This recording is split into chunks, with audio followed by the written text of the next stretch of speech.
Don't you love that song? I do. That lucky boy. That lucky day. He just doesn't miss. Like, I know you don't care for that Cotton Candy Boulevard song, but I really listened to it No, the it's other okay. day. It's okay. It's the best song of her crappy behind EP. I'm saying it out loud. The words, like I was listening to the Saying it words, out I was loud. like, everything flows like it goes with the title of the song. But Lucky doesn't miss. I'm so drawn to India Shawn, and she is killing her career. Cause that cotton candy. I like that. I know. It's the but it's I'm not criticizing it. I'm not teasing it. It's the best song on the EP. Everything else is. You know, I wanted to ask you about have you listened to? I don't like every song on his project. Tone Stiff. I I wanted to like it so bad. I did, and it's only wanted to like maybe it three so songs that I bad. like on there. And the song and they're okay, but you know what it's not? It's not what they're making him out to be. Yeah, They're making him out. They're trying to make him Leon Thomas Jr. absolutely. And he not. is absolutely not that. I think that he has potential. His next project should be a lot better. Let's look forward to album number 2. Yeah. So that's the best way to describe it. If it's gonna be, it's great now. Is it potential? okay. Is it potential to be some significant? I definitely feel that. I think he's going to want to go into another direction for his next project. It's not so much the vocals; it's probably the song choice, the lyrics. Yeah, I don't. You know what it feels like to me? It feels like he's not there yet. Like he's talented. It just hasn't all been pulled together tweaking. yet. Little It's just they tweaking. needed a little different executive in the room, a little different produce. Like you know how Giveon had to figure it out a little bit. A little bit, but he's kind of there now. He's kind of there now. And one of the things they brought in this guy named Troy Taylor. Troy Taylor's a known producer for years. And what he basically, from what I'm looking at project wise, he's basically just saying, here's what needs to be done. So, unpopular opinion. I like some songs from Giveon. He can't sing, and that really bothers me. He has to remember. See, here's where the disconnect is. What he is compared to what he is trying to sing is two different things. Okay, Giveon is the urban version of Tony Bennett. He is a crooner. Okay, but when he tries to do love songs like he's Chris Brown, that is called a problem. Okay, but you see how Heartbreak Anniversary sounds? Heartbreak Anniversary sounds like that's a Frank Sinatra or Tony Bennett song. Okay, as far as the style of what he is singing, and he does that very well because he has a deep baritone voice. That's a crooner's voice. He does have a deep voice. Yeah, that's a crooner's voice. But when he's trying to sing like he's current R&B, like he misses the mark because that's not what he does. Okay, so that's like Maxwell trying to sing New Jack. No, you got to be neoclassic. Otherwise, you'll miss your mark. I love Maxwell. Okay, but no, but I'm not criticizing. I'm saying, but he knows what he has to do. Right, he knows. He knows he's neoclassic. Okay, so he doesn't try to do mainstream R&B. He does neoclassic. You know, whatever he's doing. So good for him. So we're there. You know what I asked you a long time ago in episode 2, and this is what, and I'm asking this question again because it got flagged on TikTok and people like it. So I'm coming back to this. When I asked you, do you know what your 1:30 in the morning songs are? And you had no answer for me.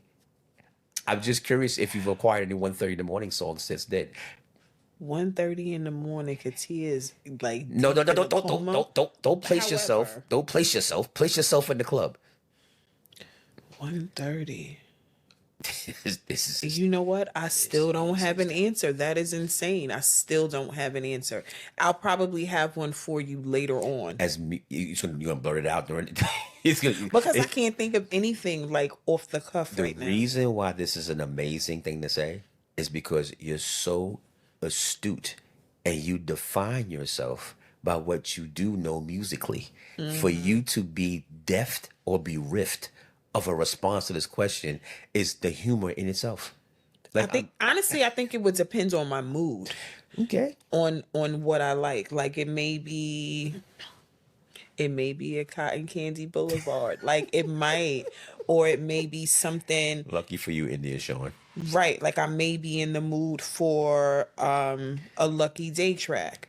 So from his first album. So you can't get into a universal song that no matter what. Is No, the song because for my you. mind is always going somewhere else. That at least is a definition, pseudo explanation of why you can't answer the question. That I can receive. Before, you were just stuck. And then I could pull something out of my, like it could be something from Chris Brown's album. Yeah, you'll pull out Shining Star. Heartbreak on on a Full Moon. I might, like it might be the OJs. Like my mind just goes. You're my darling, darling baby.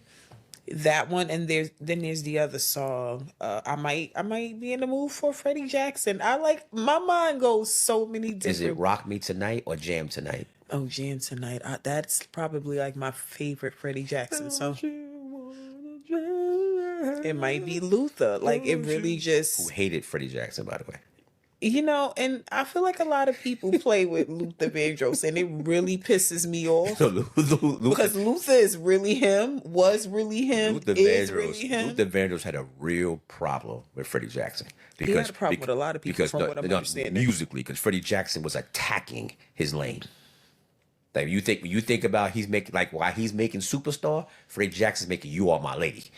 Let me ask you a question, because this conversation came up with someone who I'm sure will probably run this pod back just because. Luther Vandross or Alexander O'Neal. And here's why I asked that, because I did not grow up listening to Alexander O'Neal. I grew up listening to Luther Vandross. It is a non-issue. Okay. It's a non-issue. There's Luther Vandross 3, 4, and 5 times. Okay. You know what Luther Vandross? I knew I wasn't crazy, but no. Alexander. Now they both have something of major significance that puts them in the conversation to debate which one or the other. Okay. Alexander O'Neal has Jimmy Jam and Terry Lewis. Okay. Okay, and they are of that generation, top 3 producers of that decade plus. Okay, so what he's getting and receiving quality wise is the cream of the crop. Okay, remember Alexander O'Neal, people don't remember this, Alexander O'Neal was in the time. Okay, Yep. He was in the time. Okay, Prince says he can't come because of his afflictions and his problems, because ready for this, Morris Day was Jerome. And they said, Morris, you do everything because you know everything. Because he was in a Jerome role. And then Jerome became Jerome. You can hold on to that one. Now, so that's what Alexander O'Neal had. But what Luther Vandross did and does is do you know that literally I was not today years old, but close to today's year old. And I realized that literally probably half of all the ballads he did were all remakes. Like not 1 or 2 per album. Like literally, if he did 30 slow songs, 15 of them are previous songs that he did over. Yeah. And every one of them are his version. Yeah. He has taken it and it is now mine. So to do that, and then you know what he also did too? Like I remember Marcus Miller was talking about this. When he did Superstar, right? You know, the beginning of Superstar is I want to tell you, baby, the changes I've been going through, right? But he did it so well, we're forgetting that's Aretha Franklin. Yeah. That's Aretha Franklin into a whole orchestrational segue to go into a Dionne Warwick song. And it's his. You don't even listen to Superstar that way. You don't even say he's about to do Aretha. You're like, this is Luther. That's his version. That's his version. And it's his song. So that's why it's him hands down Dead or Alive, because he's basically taken. He did Bee Gees records over and made it his song. I didn't know that I Who Have Nothing was a remake. I thought that was an original song. I found that out not too long. The record with Martha Walsh. I thought that was an original song. That's a remake too. I'm like, my God. And he always made him original. So that's what makes him literally. That's why that's why he's going into the Rock and Roll Hall of Fame next year, because he is. Okay. As he should. Right, watch this. New Edition is not. Luther Vandross is. Perspective.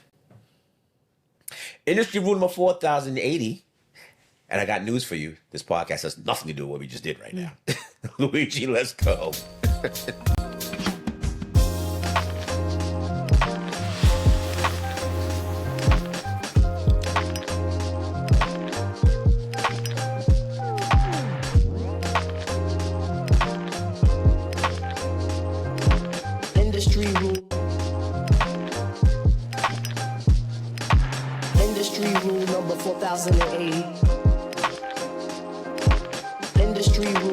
4080. Record company people are shady.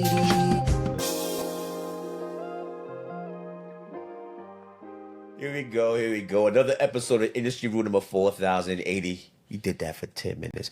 Goju Nation knows me as Tally.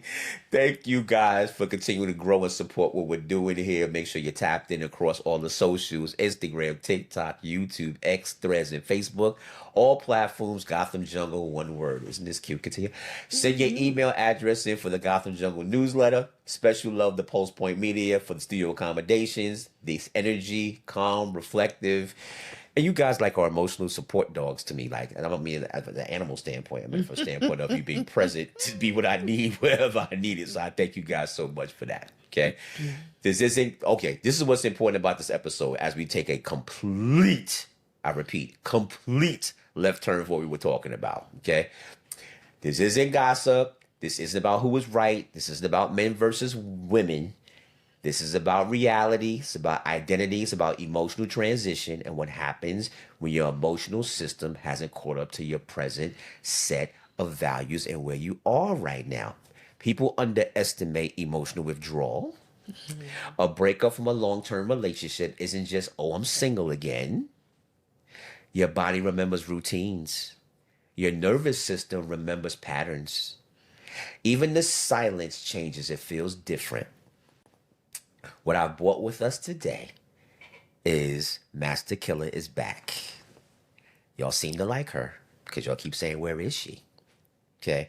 And she's going to open up in a way that she came to me about actually and said, I got something to say. And I'm like, you sure? Yes, I want to talk about this. Sometimes I got a lot to say. You sure you want to do this? You don't want somebody else on here with you? It don't matter. I kind of got this. Whatever. Okay. Miss Katiya, how are you? I am good. I can actually say that I am good. I'm in a better space. Okay. Okay. So, context. Mm-hmm. Miss Katiya is no longer in a significant relationship that I don't want to say defined, but was definitely a big part of her life. For how long? We were just shy of the 6-year mark. 6-year mark. Okay? Yep. So all the ups, downs, ins, outs, changes, growth patterns in your life, like where you were when you first started, you know, you had a big change. So you went through those things together. Okay. Changing of jobs, changing of circumstances, living conditions, all the lifing, right, within that relationship actually happened. Right. Right. And y'all experienced that and did it together. Right. Right. It wasn't a he pulled you or you pulled her. Y'all were in the boat together. Right. Right. Both making it happen. Right. And you know, you'll express it how you want to express it, okay? But we are here now where that's no longer the case, right? Okay. And when I called my friend and said, "How are you doing?" That's how this conversation came up, right? Because you came to me and kind of said, "It feels funny, like being not. It's not about the situation. It's about the after residual effects of the situation and how that's impacting me." Right. And then we spoke about stuff like, argument's sake, watching games or places that you still go to that y'all would go to together, right? Let's say I'm making up stuff. If y'all went to the the farmer's market or something like that, right? All that stuff is now has a different tone to it, right? When you cook certain things, because you're a very good cook and you cook very well. You need to know that, by the way. She's a very good cook. So when you're cooking and do stuff like that, I used to cook things that if you make the same thing that you like, for you, it'd be something that he would like. Right. So it would have an effect because as you're in the middle of cooking, you're like, there'd be a moment there. Right. Okay. So I'm just giving context. So as she goes into what she goes into, you know why and the angle that she's coming from. Right. Because I didn't want this to be a heartbreak anniversary conversation. Because that's not what this, it wouldn't be that is. Because my energy is not the same as it was when I first broached the topic to you. So was it give you on at one point? Heartbreak anniversary. I just I had to do think that. it depends on the mood. Like when I first mentioned wanting to talk about this publicly, I think I still had some residual anger at the time because of things that were said about me. I felt like my character was being attacked, and I have a real problem with that, especially when it's coming from someone who knows me pretty well, who knows me at my core. So it stung. And let me preface this by saying there is no love lost between me and my ex. He is a great person. He is a phenomenal person. I think he would probably agree that whoever either one of us ends up with they're getting solid individuals. Sometimes things just go left. And left doesn't necessarily mean terrible. Sure. It just means you're growing in different directions. And that's majorly important because in this microwave society, in this ADHD society, in this social media society, right? They want everything to play out in a microwave way, right? Almost as if what happens so we can react to it. What happens so we can have something to talk about. Right. What happens so we can converse about it, right? Whereas sometimes if she's watching this, Tanisha gave me this phrase. Sometimes it's just no. Right. Doesn't mean right, wrong. It's just no. Right. And why is it no? Because it's just no. Yeah. Right. So sometimes it just doesn't work. Okay. And that's okay. Which brings me to my first question because I really want to get this out of you. Okay. When did you first realize the breakup was affecting you deeper than you expected? There were a couple of times. Probably something as simple as going grocery shopping, because there were just things that I was so trained to go and get all the time because I like different things, but that person was a stickler, just a creature of habit. So needed the same things all the time. Going into the supermarket and getting the things I liked versus not necessarily picking up certain things I would normally get for him. That was difficult in the beginning. Did you find yourself walking out of stores? or you trudged through it? No, because I'm a crybaby, so I would just probably get a little emotional in the aisle and just keep on moving. Like, real talk. If you know me, you know that I am a crier. So it was very hard for a couple of months. It was very difficult. Something as simple as, I think I shared this with you, seeing a commercial, because my ex is a big sports fanatic. So it was so interesting. I was just watching TV one day and there was a commercial with North Carolina and Duke, and the girlfriend and her family the girlfriend and her family were big North Carolina fans, and then the boyfriend comes to the door and he got on a Duke sweatshirt, right, and they slammed the door in his face, and I chuckled, but it also made me sad because in that moment I wanted to reach out to him and ask him if he saw that commercial. Right. Little things like that hit you. Yep. It's the little things. It's probably the little I'm gonna things. count the exhales. That was one. It's the little things. It's the little things. Okay. Now think about your world within this, right? Because again, your worlds were intertwined. And it's important for me to note before you continue, like, this wasn't somebody that was my partner. We were also best friends prior for about 7 years. Before the relationship.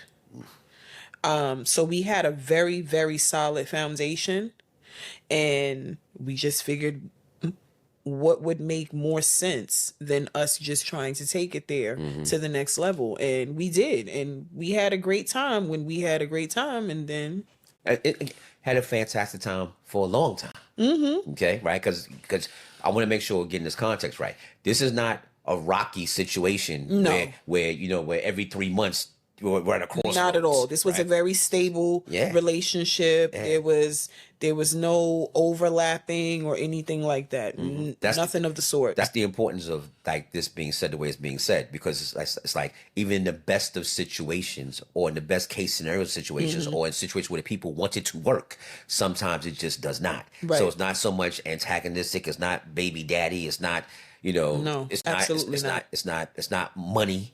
Okay, it's not money. It's not my family doesn't like you. It's none of those circumstances that get in the way of other relationships. Right. This was a healthy, functioning, sustainable relationship that came to a conclusion, and you're basically speaking about the residual effects of such. Because I don't think that conversation is had enough, and if it is, maybe it's just not spoken about publicly. It's comparable or somewhat. Mothers don't kill me when people have children and they go through that fourth trimester. At least that's what mothers call it. Right. After they have their kids, and then, now you're going through your postpartum. Like, what's next? Like, what do? I don't know how to adapt. I very much felt like that because I thought that this was it for me. I thought that was my person. Right.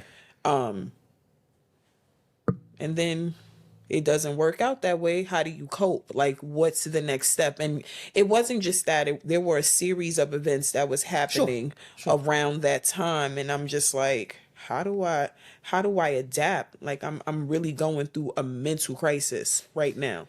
Do you think people underestimate how much identity gets attached to that relationship after so many years? Think about the conversation you're having post. Right? Like, do you think people were surprised? Like, yo, there was really like what you're experiencing, right? Does that come across a little bit?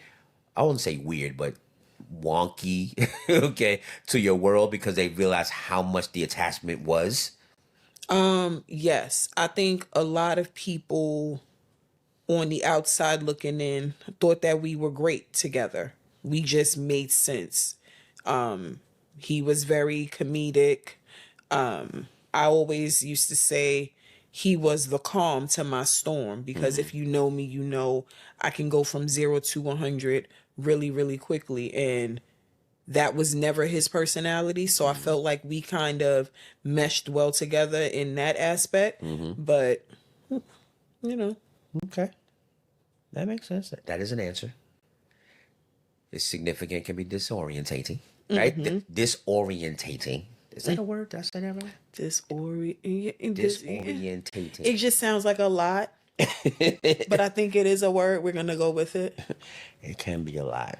What is it like when, like, how did the moods alter and change? What I mean when I say that is that like when you go through something like that, like you say, going to the store can be emotional, right? But then you go to the store next week and you're not emotional. Like, how do you deal with the ebbs and flows my favorite phrase at different times when that happens? Like, how do you manage that? Or what was that like? Because it's almost as if when you walk out the door, you don't know, right? If you experience it significantly, like, I might be okay, I might not be okay. But that within itself is an emotion. Like, how did you deal with that? So when people would ask me, I would definitely use those terms. It's ebbs and flows. Because you're with someone for a significant amount of years, you're not expecting to not take it to the next level in the relationship. So there would be days when I would just be, I don't want to say great because it took me a minute to be great, but I was okay. And when I felt emotional, I gave myself the space to be emotional.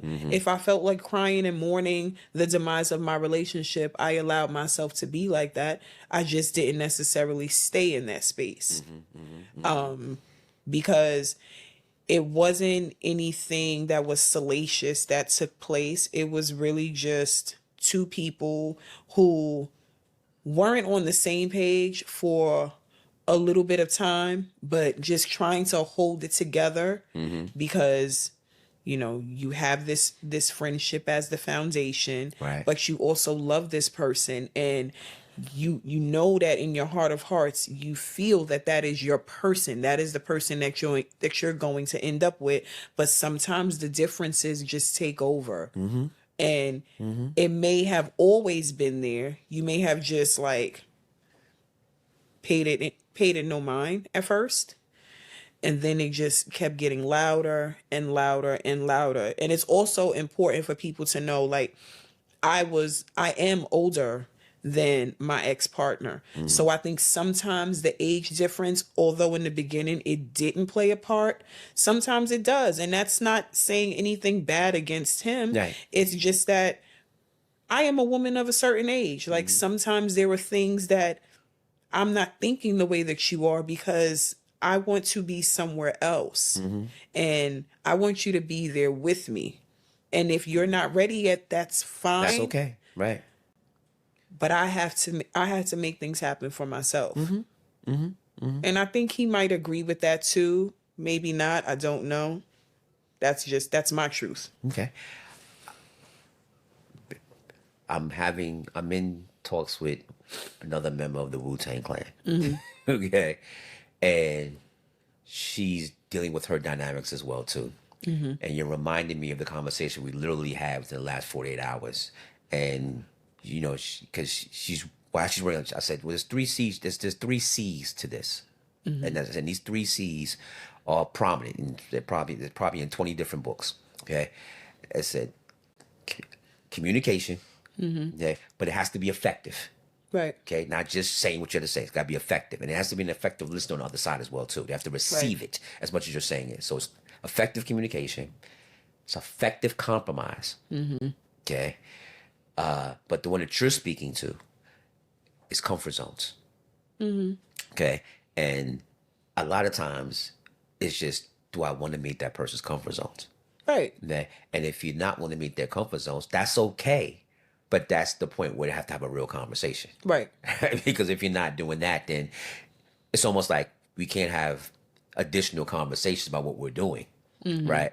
And I say comfort zones because a lot of times it becomes a demanding thing of what the person wants compared to the other person. Like, let's say, for example, if you're a good cook, right, which you are, okay, and that person wants you to cook all the time. That could be a little bit demanding.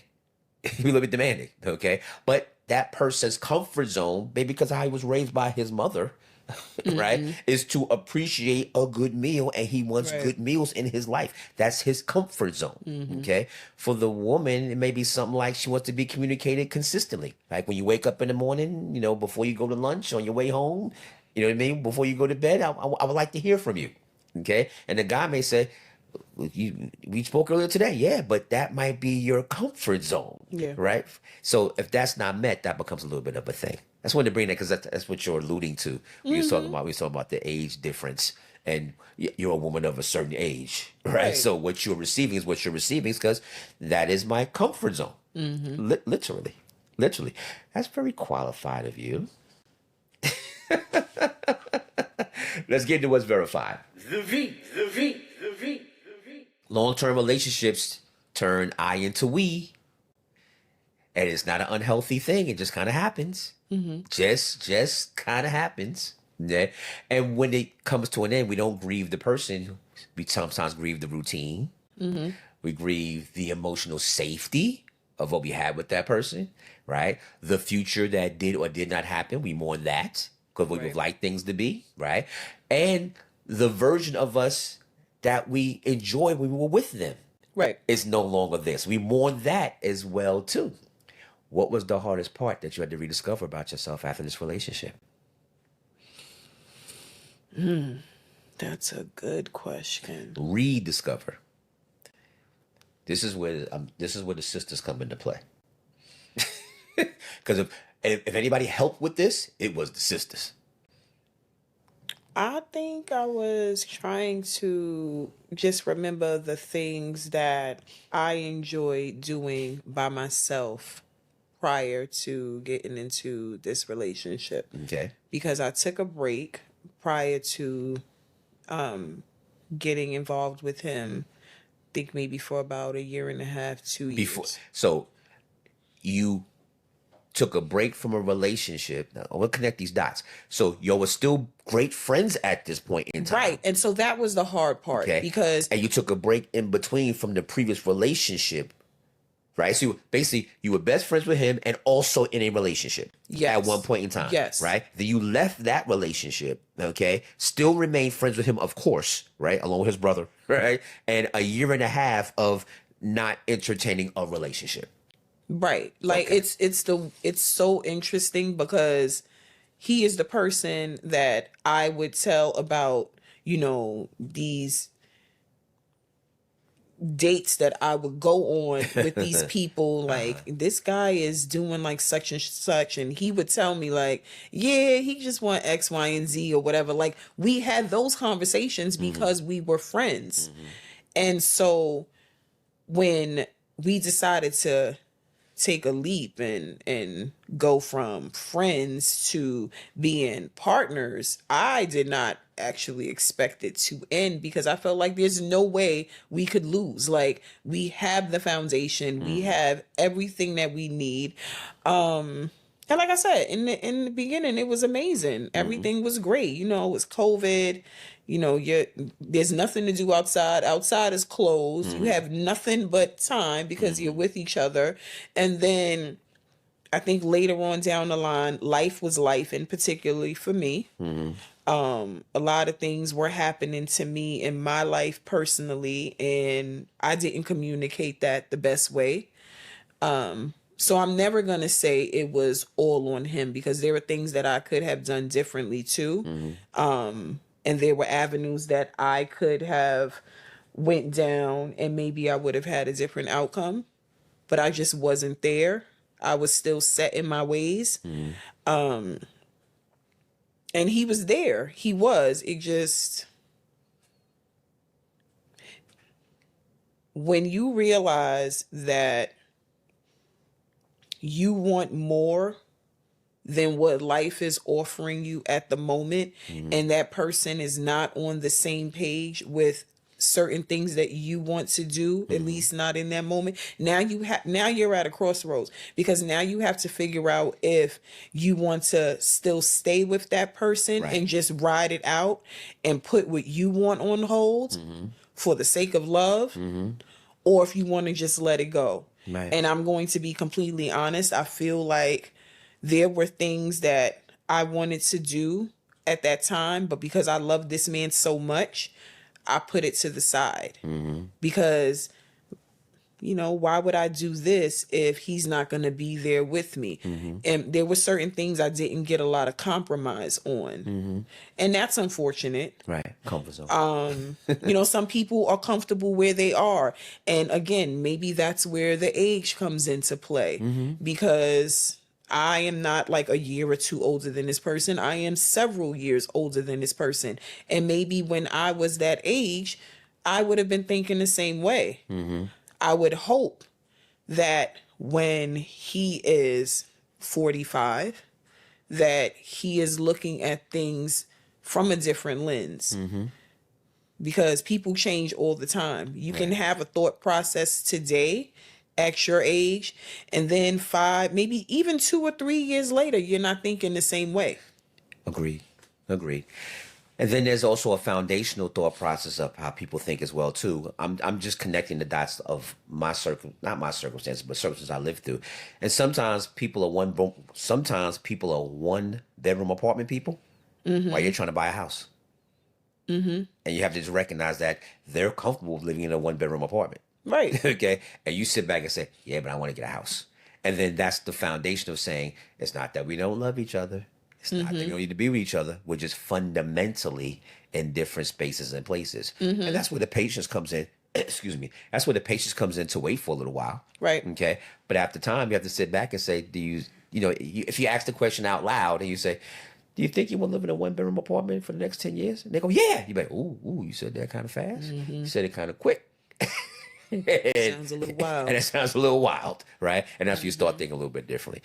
Do you think women sometimes stay emotionally attached longer because they're grieving more than just the person?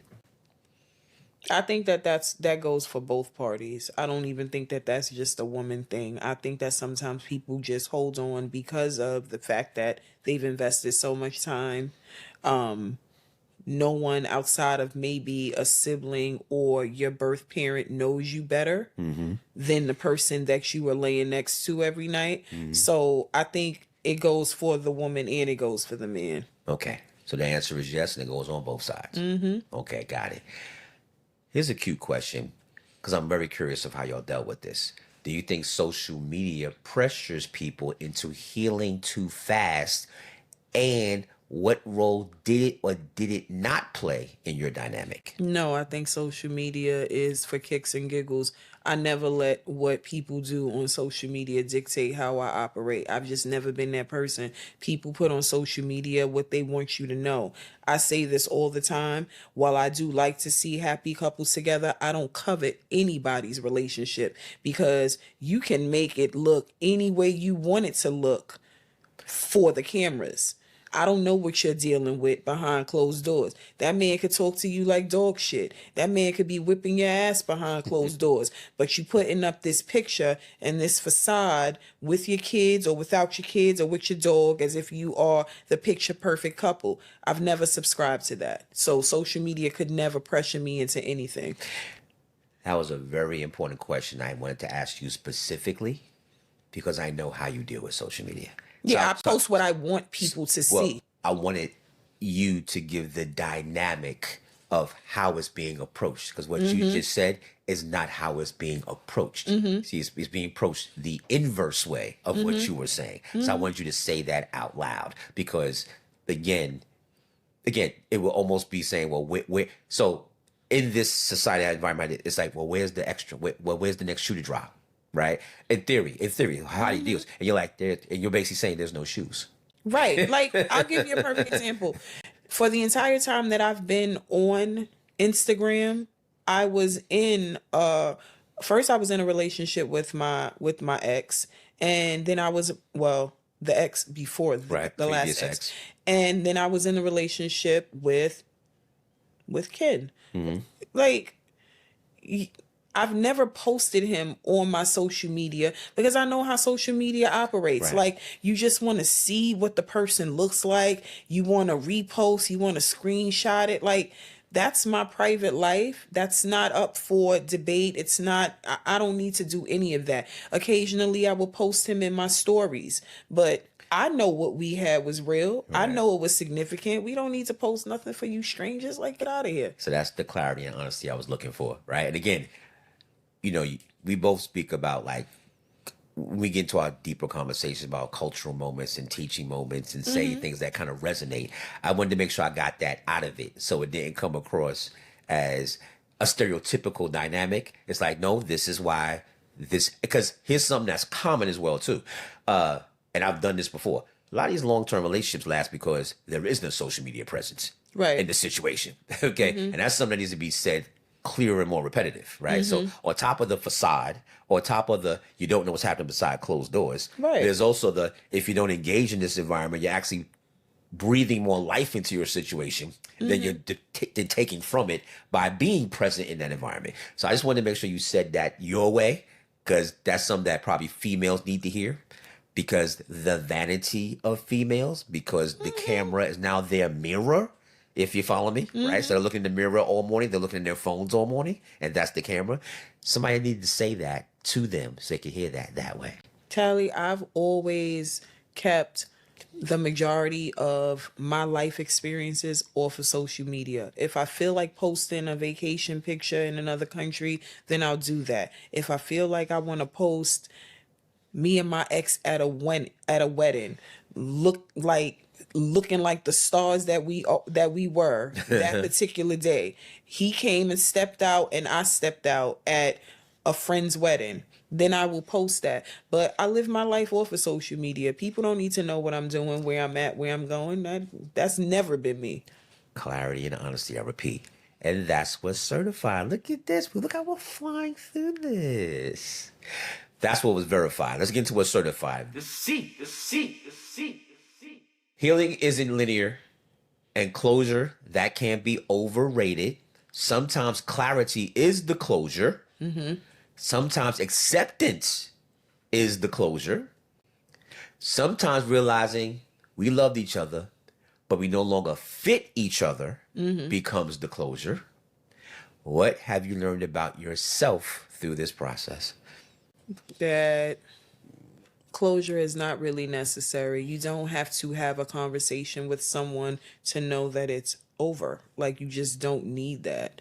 And I learned that probably in this relationship, because I think I wanted I wanted that to be communicated to me, but I don't know how I would have reacted in that moment I learned that. if something was said that I didn't necessarily agree with. So closure then becomes a big old argument, and then you're left upset. Like, okay, it just didn't work out, and I wish you well. And that could be the end of it. I don't need to, I no longer feel as though I need a deep dive. Don't get me wrong, there's still going to be ebbs and flows, even after being out of that relationship for almost a year. It's still, there are still things, and I'm sure that he would probably say the same. Like, you're just going to have that, because when you're friends with somebody too, and then you don't have that significant part of your life anymore, you're still feeling a certain type of way with things. I don't think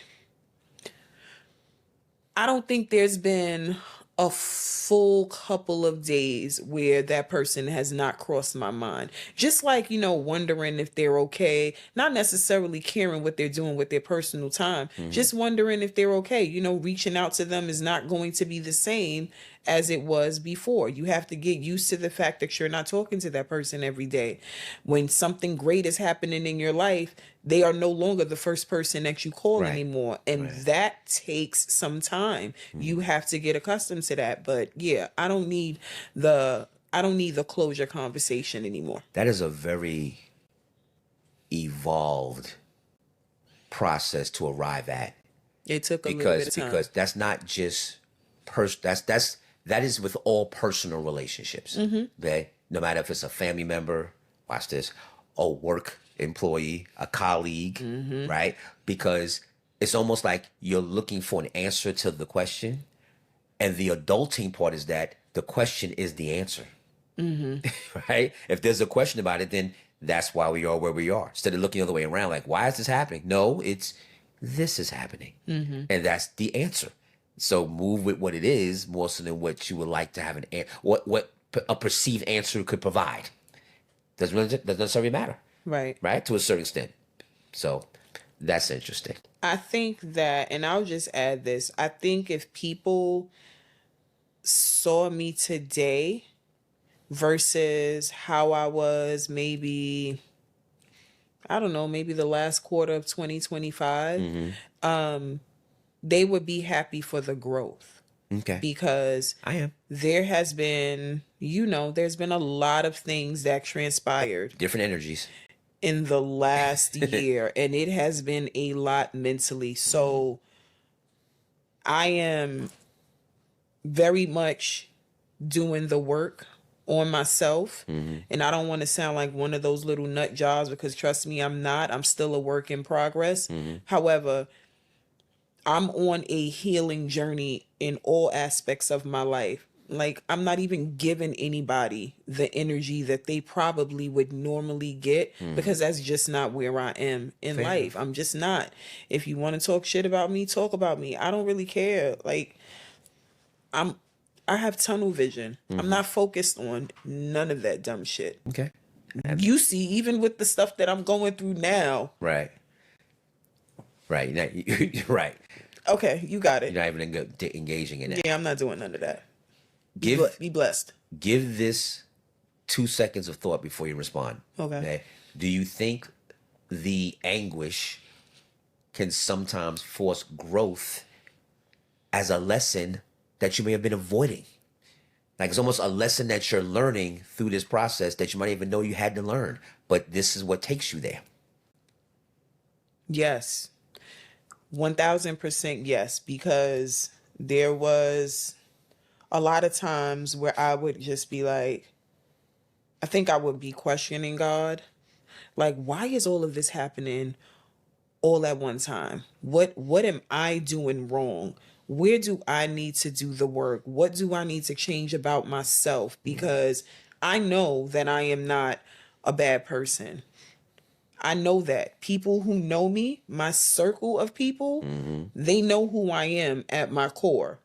And I don't think any of those people in my circle will tell you anything about me that's malicious, because I'm not a malicious person. I think some people will say I'm solid. Some people, like my sisters, will say I'm annoying. But they'll never say that I am not a good person. Not one person in my circle will ever tell you that you gotta question certain things or do certain things. You gotta move a certain way when it comes to Katiya. That's never been the case. So yeah. I've questioned God, like, and then sometimes it would change, like not asking him, why is this happening to me? I will now switch it and be like, well, why is it happening for me? What am I supposed to, where am I supposed to be at in life? As to why this keeps happening for me. Okay, so that's good. So let's recapsulize that, because that's a strong statement that people need to recognize. It's sometimes it's this simple, and it's said in a lot of different circles. When God wants you to pay attention, he takes things away from you. Okay, sometimes it's just that simple. Okay, you're not paying attention, I'll take these things away from you. Then and now you have no choice but to look at what I am saying to you, what needs to be said to you. But that's a very important thing. You specifically had to find the depth of perception when it comes to not necessarily your religious beliefs, but your depth of perception that there is a reason why this is happening. And rather me questioning why this is happening, let me be open to receiving why is this happening? Tell me what's going on so I can get there. Right? So I can get there, right? So that's very important. So a lot of people always look at not necessarily victimizing themselves, but they don't understand why this is happening. They want that question answered. And the question that's being asked is that there's something that you need to be doing. Okay. And you're not paying attention.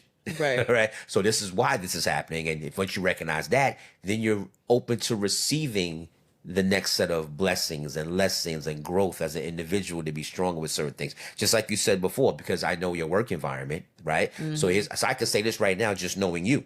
Okay. Your approach towards your profession is officially different. Okay. Period, point blank. Okay. Because I've known what you've been doing for the past 3 positions that you've been in. So I can speak directly to how you were, how you've been, and how you are. And I know specifically, in a good way, you definitely have a different approach, because now we sound more similar when we talk about certain things. Okay, I know you recognize that, because sometimes I'll sit there when we're talking, I just sit there kind of quiet, like, sounds familiar, don't it? And you're like, yes, we did have that conversation in reference to some other things that you may have been dealing with. Yep. So like I just stop. I stop and I think before I react, especially with the people that I'm dealing with. Like, it took me a minute, but everybody just doesn't deserve that other side of you. You're not even worth it. Like, you are someone who I have to deal with during business hours, but I don't have to take that home with me when I go home. When I clock out at 4:59, then that's what I got. that is where it ends. And I will see you either the next day or on Monday. But I'm never giving people that version of me again. It's just not worth it. Can't have it. I love how you're speaking from a place of healing,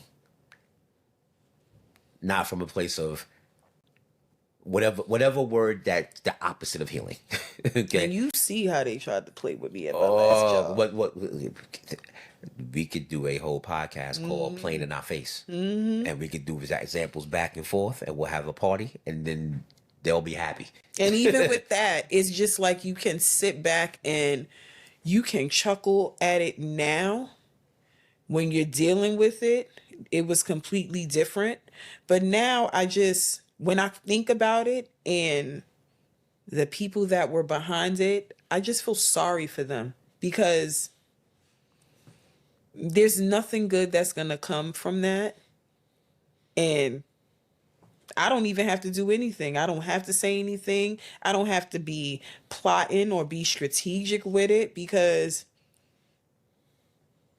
You the just proof is right there. exactly goes back to the question that's not being asked or answered. Actually, is the answer. So it's not even necessary. Great job. How are you feeling so far?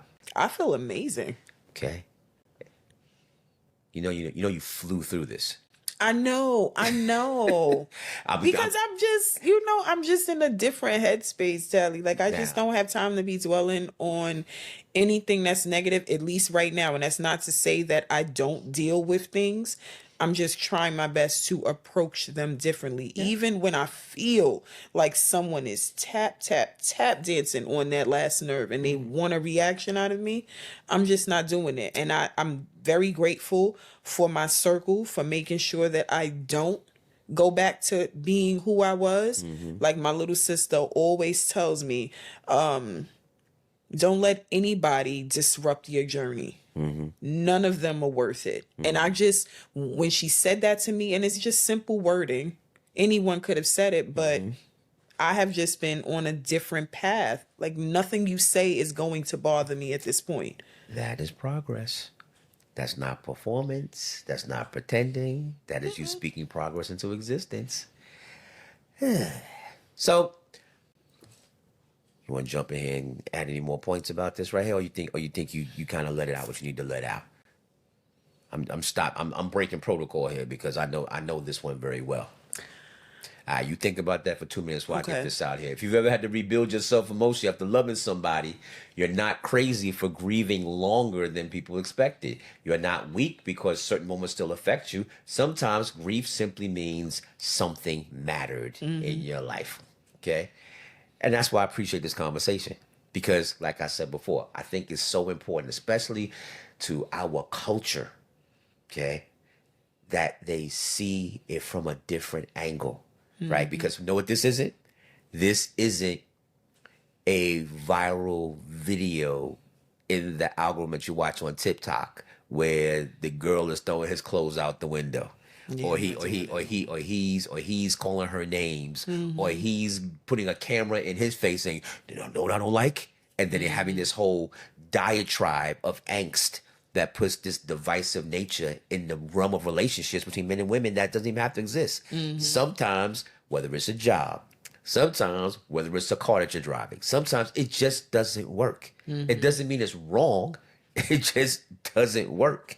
And it may last for a long time and it may affect you that way, but it doesn't mean there isn't a lesson to learn from it, which there always is. Right. Instead of being upset by it or victimized by it, how about we learn from it? Okay? What else you got for us? I'll just say, every breakup is not tumultuous. Sometimes, shit happens. Okay. That person is still very near and dear to my heart. Sometimes you grow in different ways, and that's really just what it is. I know that the love is still there. It will probably always be there because of the foundation that we have or had as friends, have, I don't know where we are right now, but what we had as friends, I don't harbor any ill will. Just, life goes on. I'm not out here dating. I'm not outside. I'm not doing any of that. That's not on my mind right now. It really isn't. My focus is where do I see myself professionally and where I'm going to go. That's the only thing that's on my mind right now. I don't have time for these lying ass men. I'm not. Please leave me. I'm good. I don't need any of that. I am shifting. Before we get into one of our debates where where she ends up by saying, "We'll just agree to disagree." So here we go. Ready for another one. This is so funny. This is also us being trolled through the past podcast. So I have to ask the question out loud because we've spoken about this in depth and never knew this was going to happen. Now it's here. You ready? Yes. You going to the Chris Brown Usher concert? Of course I am. Do you have tickets already? Of course I do. Are you going in Atlanta? Of course I am. I told you. I tell everybody. I think my days of going to concerts in New York are done with. Like it's just too smooth. All right. So because of what's currently happening, And I gotta stop saying that out loud because I think a lot of people are starting to come to State Farm Arena and go to Mercedes Benz because they realize how smooth the process is. Right. But yeah. So this is not a knock, and this is not me, but what's happening around this new Chris Brown album is a certain narrative. Okay. Remember we had this conversation a while back, and you didn't like this. Well, I'm not saying you didn't like it. You were trying to receive what was being said about the auntie and uncle status, Right. when it comes to different artists, right? And what you said, which is a little bit prophetic, back then, you said, I'm not sure if he's there yet. You may have been right about then. But the way this album's being treated, it looks like he might be there now. So here's the question I have for you, and then I'm going to let you do your thing. Is this the uncle's concert? Is this the double uncle's concert? No. I think they're both going to feed off of each other. But it's not the uncle's concert. It's not going to be everybody over 40. There is going to be people who are in their 20s, probably to their mid 50s in this concert. Okay. Because Chris Brown is who he is, but Usher is also who he is. Usher will because it's a joint concert, I think that Usher is going to be able to bring a different demographic towards Chris Brown. Because let's just be honest, and I don't, people don't kill me. We all know that Chris Brown, amazing artist, amazing. He makes the same albums all the time, just with a different beat. This last album, he decided to venture out and try something else, and the public did exactly what we thought they were going to do. They didn't really care for this album because he tried a different approach. I didn't see that. No, some people said it. I think the album is great, but his I agree with her, but she said like people just didn't really care for the album as much as they did his other projects because they want to hear talk about Chris Brown putting people in pretzels a million different times on a different Afro beat. Like that's just what they want from him. But he did it. Now that's like straight like non-theory, like just results, right? Aspect of it. Okay. The 1111 album was very good. Absolutely. Very and I only heard a couple of tracks from it. And that album won a Grammy for Best R&B Album, which it deserved that year. One reason, the playing field's very thin. Not a lot of people out there, right? Which is a little bit thicker now, right? Leon Thomas wasn't there then, right? Leon Thomas is there now. Is amazing. Okay, Lucky Day was in between projects. I'm just saying that it wasn't a, like, for example, like female rap wasn't a lot of options. Okay, but he did a great job with 1111. I'm saying it out loud. Okay, but you are 1,000% correct. Okay, and the fact that we are to his fan base, make sure I'm saying this out loud, to his fan base, which is majorly significant. Okay, significance. What he does, they receive. Okay, and they appreciate. And when he deviates, they're not happy. Right. Okay, what you're saying. They don't want him to change. Okay. But the problem is, or the scenario is that that's a dynamic that's 6 of one, half dozen of another. Because how many pretzel songs can we do after a certain amount of time? Okay, after a certain amount of time. Now, here's another set of flowers I'm going to throw Chris Brown that people don't think I'm throwing at him. As much as I said the 1111 album is good. He has arrived.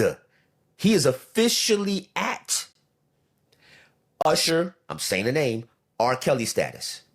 In this sense. We always knew that. No, I'm not talking about the rap, I'm talking about the longevity. He's 15 years this is album number 12 that he has put out. Right. This is his 12th album. He's been out for over 15 years. Okay. I want to say 20. Okay. Because he's 30. Is he 37? Well, I'm thinking about. I think 2005 is when he came with the. When you man on the floor. He came out when he was like 18. Yeah, but You're thinking age, I'm thinking years. I'm Okay. thinking 2026. So again, we're in the ballpark. Point being is that 15 years plus, let's go there, agree there, right? He's put out 12 albums. Okay? That's more than Usher, number one. Absolutely. Okay, number one. And number two, his standing of where he represents in the game is a little bit better than Usher's, if you follow me. Okay, he's very, and the reason why I'm saying he's like, the reason why I'm using the word R. Kelly, not from life, from a standpoint of musically, is because just like R. Kelly, okay, Leon Thomas is on the album, okay, and then he'll put Kalani on the album, and then he'll put Usher on the album. Not that he's on this album. You see what I'm saying? Like that's how received the Pied Piper was in his heyday. Anybody's on his projects because he's just received as that guy. Okay, that's what Mr. Brown is right now. He is that guy. Okay, and No doubt about it. And he's been around just as long. So what I'm saying is that I just hate the comparisons. yeah, well, it's tough because of the lives that they live. Okay, and if you want the lives behind what I feel like they're two different artists. Well, they yes, I have to. So now, you know what? Chai Marie tells me this. She says your points are valid, but you have to give some context. I'm not comparing them musically as far as the records that they make compared to the records the other ones make. Although, when it's all said and done, they are kind of the same records. Okay, right? Whether we're dancing, whether we're making love, it's the same type of. How many different ways can I say I'm doing this to you? That's what Right. That's what Mr. Kelly did too. Okay, but the point that I'm making is that the longevity aspect of quality has now put him in a place of rarefied air. And that's where Usher is. That's where R. Kelly has been placed. He has now arrived there comfortably. And that's a wonderful place to be because now that means there's going to be Las Vegas residencies. There's going to be, you know what I'm saying? Like he's going to segue into a wonderful, however his career goes, he's going to land in that place comfortably and be available for all things. We just have to hope that past transgressions don't limit some of his opportunities because there's no reason in the world that he should not have a Las Vegas residency. So I think that's where Usher comes into play because I think feel that's like chess move. That's a chess move. Usher is a media darling. Like people love him. I think that his tour with Usher will open the door. That is the chess for Chris Brown to be invited into rooms that would normally not even entertain consider him. Right. Like so two things that Chris Brown should happen not before his career's over, but in the near future. Chris Brown should have a Las Vegas residency for sure, and Chris Brown should do the Super Bowl. I agree. Yeah. I mean, he has it. This is a conversation that people will say, no, he doesn't deserve to be at the Super Bowl. And I just, I'm not diminishing anything that man has done in his past, but how long do you let someone keep, and I'm not just basing it off of the situation with Rihanna because there were other instances with other women. Hey, the Karrueche thing is rough too. Yeah, but then where I give a little pushback when not only do I see Rihanna, being cordial with him, but so was Karrueche. Well, that's why I went back to not even speaking about Karrueche and Rihanna. That's why I went back to the legacy of the music, of him being 15 years in, of him doing 12 albums, of him being an artist that younger artists and current artists and legacy artists still want to work with. That speaks to what he represents as an artist. That's no different than how you feel about, and again, different type of artist, but same perception. That's how you speak about a Prince or an Adele or a Michael Jackson or a Whitney Houston or a Sierra. That's the universal thing they all have. Okay, they have that legacy appeal of what people like and what they want to be attached to. And that combined with the move of running around with Usher for 3 or 4 months may open those doors because he deserves that as an artist. Okay. And my last statement, my last statement of truth, because if we dug into every artist's issue of what they have done, you would have to throw away your phone. Right.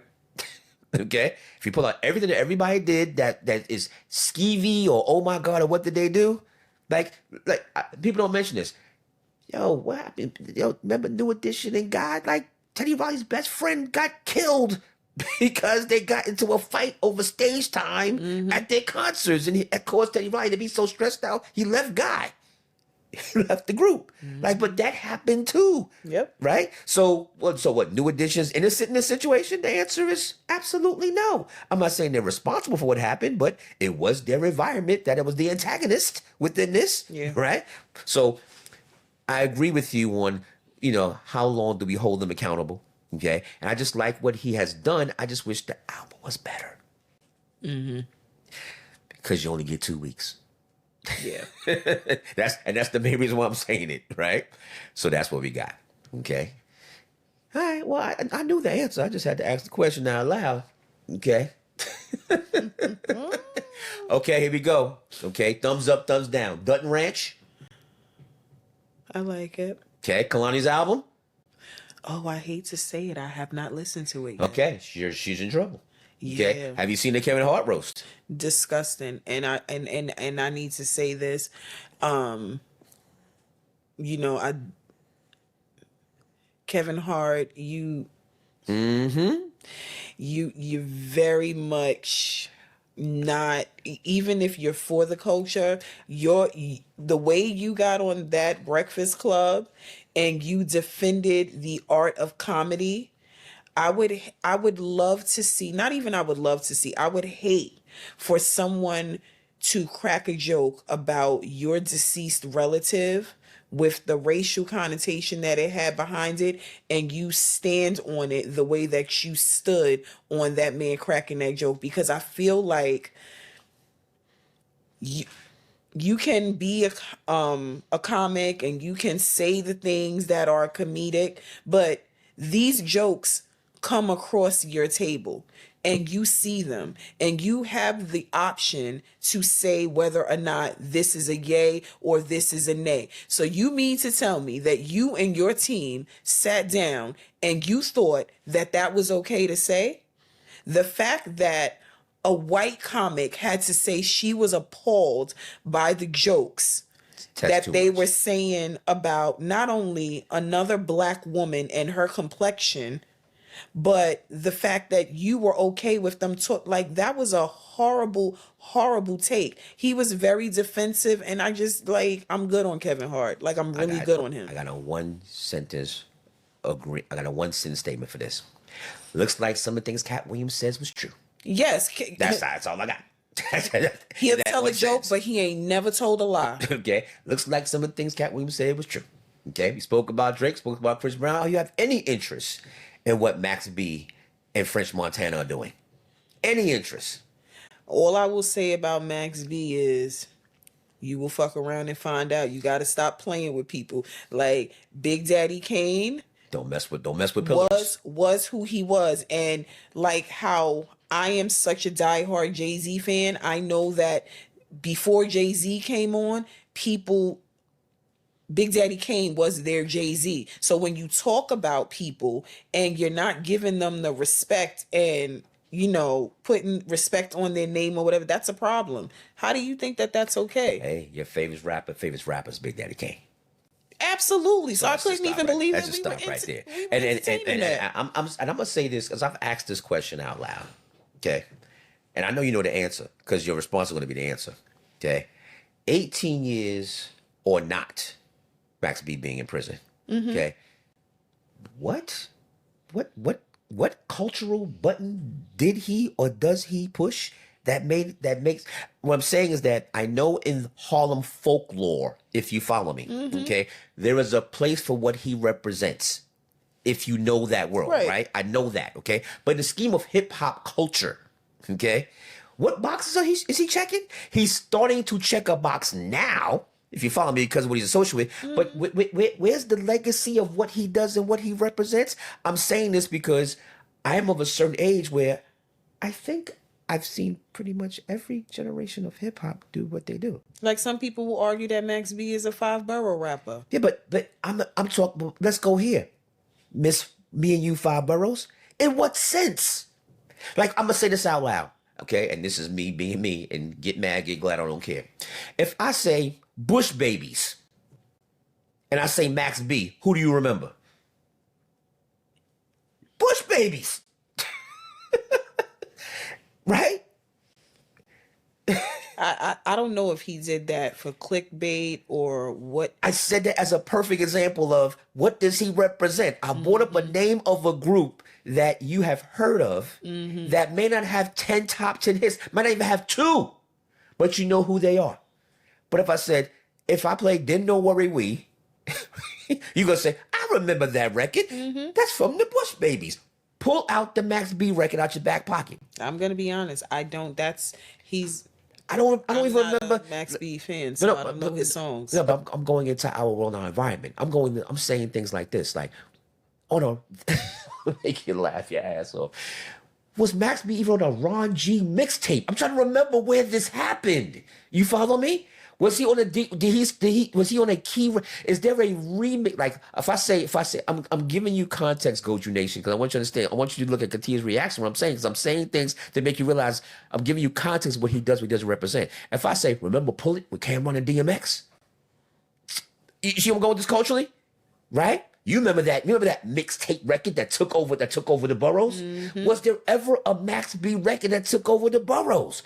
I don't remember any. Was there a guest appearance on a DMX duet? Was there a record that he did with Lil' Kim that we forgot?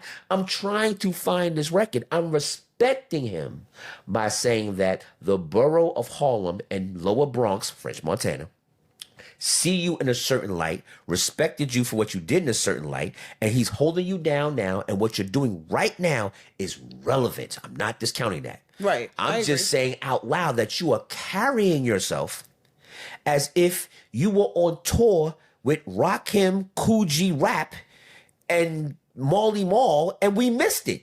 And I'm saying out loud, I missed it. Yeah, I didn't know where he was going with that. I was like, wait, what? Wait, okay. Even like take Kane off the table. Where were we all suffering from COVID when this happened? Wait, what are you talking about? I'm not mad at him. Okay, I'm not mad at you either. Like I said, what you're doing right now, currently in today's space, relevance. Okay, relevance. And I also like the battery you put in French Montana's back.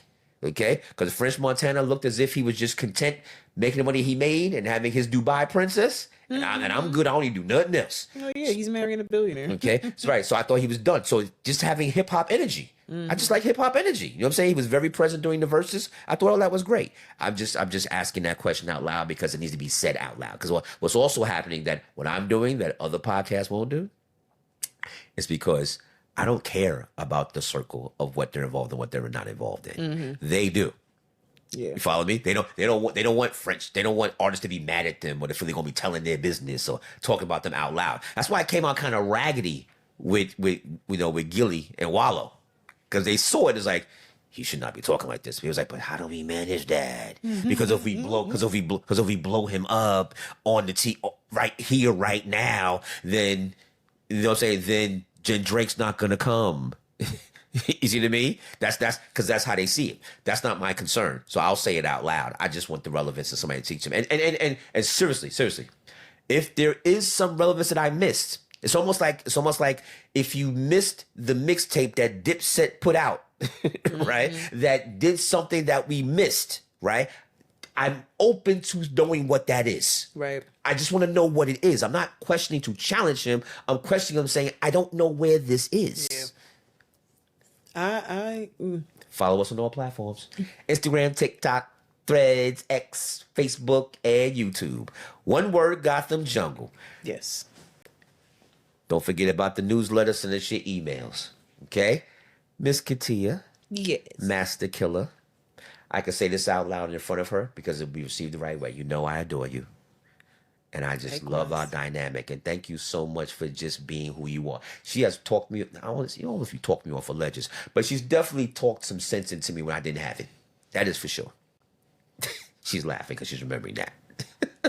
Industry rule number 4080. Always remember, light and darkness cannot coexist at the same time. If you choose to be one, choose to be the light. Thank you, Masta Killa. See you guys later. Gotham Jungle, we got the facts. Qualified, verified, certified plaques. Keep humble and remain class acts. If we choose to be the light, then we're never off track. Check. the rhyme, can we kick it like Tribe does? All the time, we on point like the stylist. Industry Don't forget the industry rule. Number 4080, baby, don't be fooled.